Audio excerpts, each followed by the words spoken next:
Assalamualaikum warahmatullahi wabarakatuh. Selamat datang di channel Mencari Berkah. Saya ucapkan terima kasih sudah mampir dan menyimak videonya. Semoga berkah dan bermanfaat.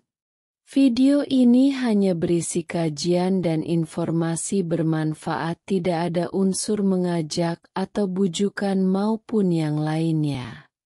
Gambar hanya berisi ilustrasi semata. Semoga bisa menambah wawasan saudara semuanya. Pemirsa Mencari Berkah yang saya hormati.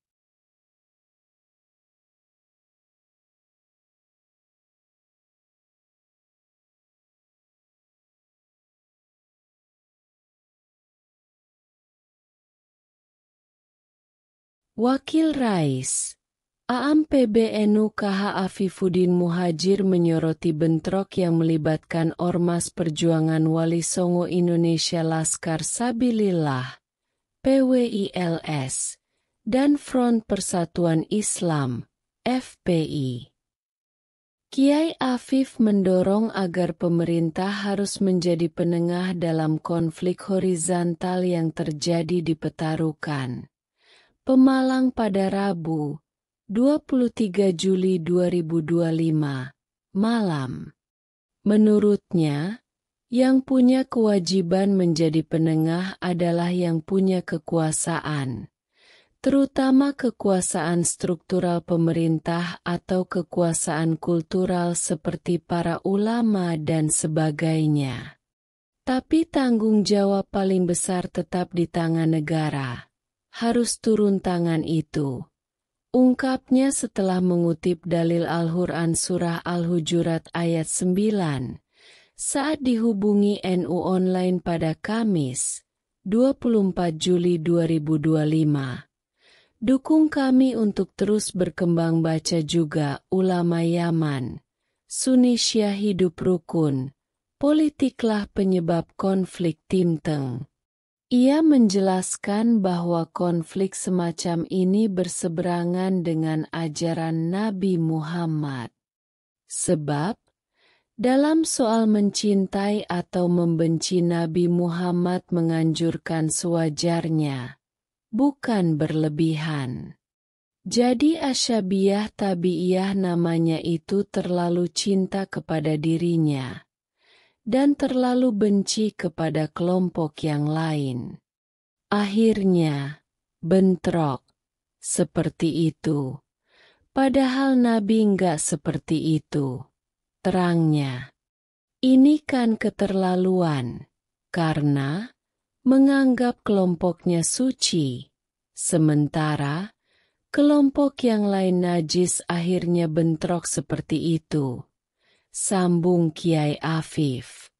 Selanjutnya, pakar ilmu ushul fikih itu menilai bahwa sikap semacam itu sangat memalukan.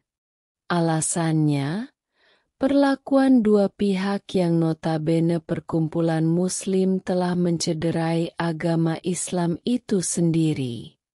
Ia pun menegaskan, cara sederhana untuk bermanfaat kepada agama bagi setiap pemeluknya ialah dengan tidak berperilaku yang merugikan agama.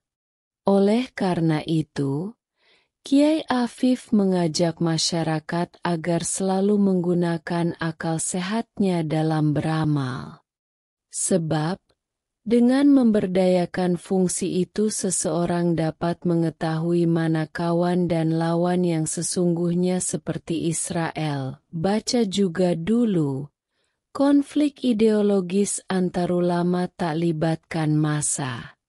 Pertanyaan saya, apakah mereka itu bodoh, sehingga tidak tahu siapa yang saudara dan siapa yang musuh sesungguhnya?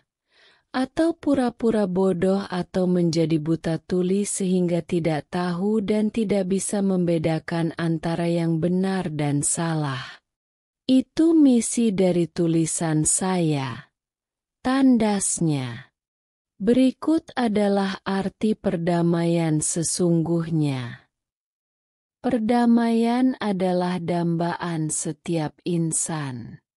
Dalam dunia yang sering diwarnai konflik, kekerasan, dan perpecahan, perdamaian menjadi harapan dan kebutuhan mendesak.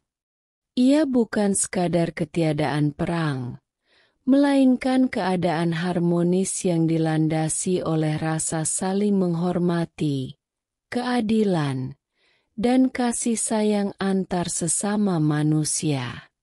Makna perdamaian. Secara umum, perdamaian adalah kondisi di mana tidak ada konflik atau permusuhan antara individu, kelompok, atau negara. Namun lebih dari itu, perdamaian sejati melibatkan adanya keadilan sosial, toleransi, saling pengertian, dan penghargaan terhadap perbedaan. Perdamaian dalam kehidupan sehari-hari. Perdamaian tidak hanya menjadi urusan negara atau diplomasi internasional, melainkan dimulai dari hal-hal kecil dalam kehidupan sehari-hari. Memaafkan kesalahan orang lain. Menghindari pertengkaran dan kebencian. Membangun komunikasi yang baik dengan sesama. Menjaga ucapan dan perilaku agar tidak menyakiti orang lain.